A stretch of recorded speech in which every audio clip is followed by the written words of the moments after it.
Good day, and welcome to another edition of the Military and Foreign Affairs Network. I am your host, the voice of reason. In ongoing coverage of the civil war taking place inside of the former state of Ethiopia, the fighting continues and it is incredibly intense. Really, right now, the heaviest fighting that is occurring inside of the former state of Ethiopia as the Tigrayan Defense Forces continue its push deeper and deeper into the Amhara and to some extent the Afar regions to create that strategic depth to prevent any sort of further offensive operations into the Tigray region and on the part of the Amhara militias, the remnants of the Ethiopian military, the Ethiopian state military forces, the desire to stop this offensive is apparently significant and strong, and neither side really appears to be backing down at this point. And again, this is the cause uh, for the type of fighting, the type of ferocious fighting that we have seen in recent days. Right now, we're really seeing a concerted push by the Tigrayan Defense Forces to push south towards Desse, and we are seeing fairly significant engagements south of Hike as the TDF continue to push towards Desse and in some cases attempt to envelop Desse from different areas of operations and angles. The fighting in the Afar region continues. I would say that we're seeing, as opposed to front line and very defined lines of combat, we are seeing maneuver formations enter the Afar region. Really, on both sides, we're seeing the Tigrayan Defense Forces enter the Afar region in an attempt to take down supply infrastructure in hopes to create chaos with any sort of supplies that could be coming in from Djibouti and supplying the Addis Ababa based government. But this is where the pinnacle of the fighting is taking place right now. Is along the highway from Weldia south towards Desse, and the both sides are reporting that they have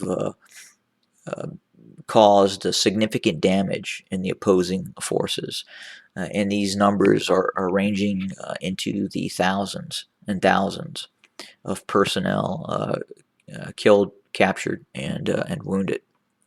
And we're really seeing this kind of dissolve into something that is really going to be horrendous. And I have talked about what this would look like 6 months, 1 year, 2 years from now. And again, there's really two options. There's really two scenarios that are going to occur. One is we could see at some point the continued and rapid collapse of the Ethiopian state, as I have talked about before, where we start to see more of an Amhara-centric military, and we could possibly see a rapid and complete collapse of the Prosperity Party and that government, and other things. A chain reaction starts to happen.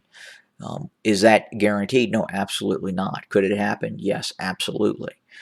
Right now, the Tigrayan Defense Forces, from a military viewpoint, definitely have the advantage. They are fighting deep inside of the Amhara region.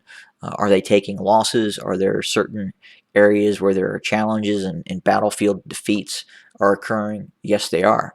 That is happening. At the same time, they continue to adapt and overcome and continue to push into the Amhara region and continue to push into the Afar region. And the conflict has really taken on, even in the with the offensive of the Tigrayan Defense Forces. We see both a conventional mode of attack, we see conventional strategy, we see very large columns and very large units pressing its advance. But in other areas, we also see the TDF deploying smaller units and infiltrating deep into areas inside of the Amhara region, pushing towards Tana Lake, pushing west towards the border with Sudan. And we see the continued type of operations that we even saw in the Tigray region. In the mountainous central Tigray region, we're still seeing some of those same tactics of infiltration, ambush, and destruction of Ethiopian army columns. Now, with that being said, we're starting to see the Amhara paramilitaries adopt some of those tactics as well. I think some of the reports that we've seen where cities such as Sokoto was reported to have been seized, or towns in the region reported to have been occupied by these Amhara paramilitaries. I think we're starting to see the Amhara paramilitaries employ some of the same tactics, meaning deep penetration raids along mountain roads to advance inside the territory controlled by the Tigrayan Defense Forces. And that is going to ebb and flow and continue as this conflict continues. Again, we're not seeing real stabilized lines, so to speak. This is not like a World War I or World War II conflict. It is constantly in motion.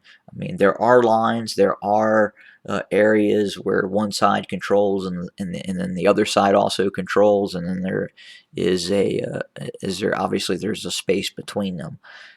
We're seeing that really right now in Dese. As the TDF advanced and tried to envelop Dese and Kombolcha.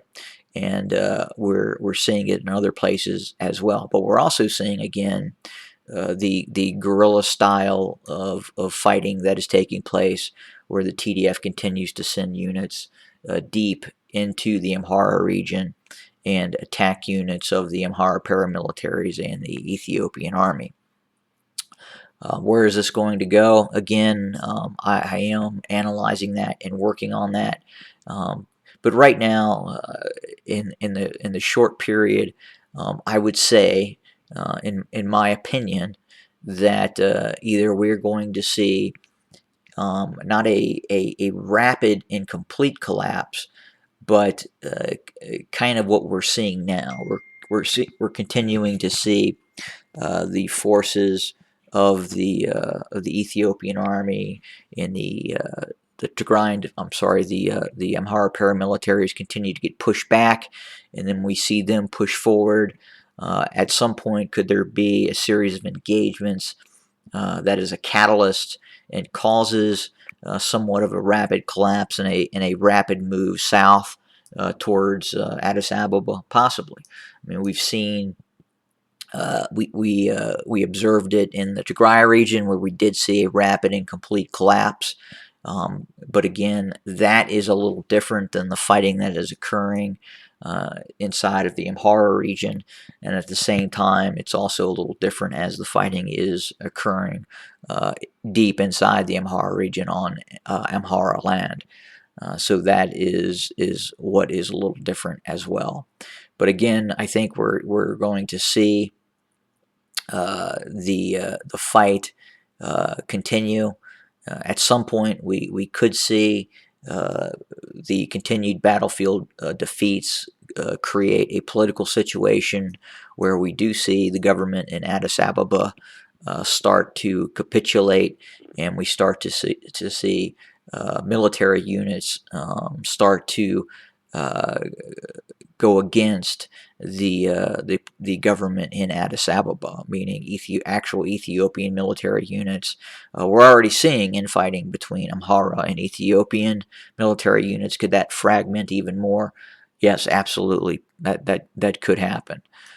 So we could see something that happens fairly quickly, where we do see a battlefield victory on the part of the Tigrayan Defense Forces, and then negotiations possibly take place. Uh, in all likelihood, unfortunately, this war is going to continue for some time. Both sides have resolve. I would say the Ethiopian-backed government in Addis Ababa, the Prosperity Party, is still showing resolve. The Amhara regional militias are still showing resolve. Now, could that break at some point? Yeah, absolutely, it could. Especially with some of the types of losses that we've seen recently in some of the engagements that is going on, and in all likelihood, the conflict will just continue and continue, quite possibly, unfortunately, for both parties involved, for years. And you would think that the advantage in terms of manpower would be on the side of the Amhara region, on the part of the Ethiopian federal government. But the problem is the country is much more fragmented than just the Tigray region and the Amhara region. There's many other issues going on inside the country as we speak, and we're starting to see those issues take hold and fragment the country even more. The idea that, in my opinion, the likelihood is that this becomes a continue and protracted conflict, where we see certain sides start to morph, as I talked about, where you could see the dissolution of the federal government in Addis Ababa and see more of an Amhara-based force, as they do have a large pool of manpower to pull from. That is a possibility, but it is incredibly difficult to really analyze and judge where this conflict is going to be within, let's say, the next 6 months to 2 years. It could really go either way at this point. The ability for this nation to tear itself apart, and that's really what it's doing. And again, it started with the invasion by the Prosperity Party and the invitation of the Eritrean army into the Tigray region. That was really the catalyst that started all this. If that did not occur, I think we could have seen something different. I think the possibility for a resolution outside of military conflict could have taken place. But long before the actual invasion of the Tigray region, the Prosperity Party and Abiy Ahmed and his cohort, Isaias Afwerki, were preparing for operations in the Tigray region. This was launched, and this needs to be really understood. This war was initiated by the Ethiopian federal government, and it was initiated by the Eritrean army, not by the Tigray region. Obviously, there were issues, long-standing issues that have existed for many years, but ultimately, the group that pulled the trigger was the Ethiopian federal government and the Amhara region and its allies inside of Eritrea. But we will continue to cover the conflict. Right now, we're really trying to sort out the battles that are taking place south of Waldea towards Desse, and other areas as well. I would say right now the pinnacle of the fighting is really occurring in Desse, and there's some rather interesting movements taking place in the Afar region as well by the Tigrayan Defense Forces. But we'll continue to monitor the situation and report. We'll see everyone later. Have a great day.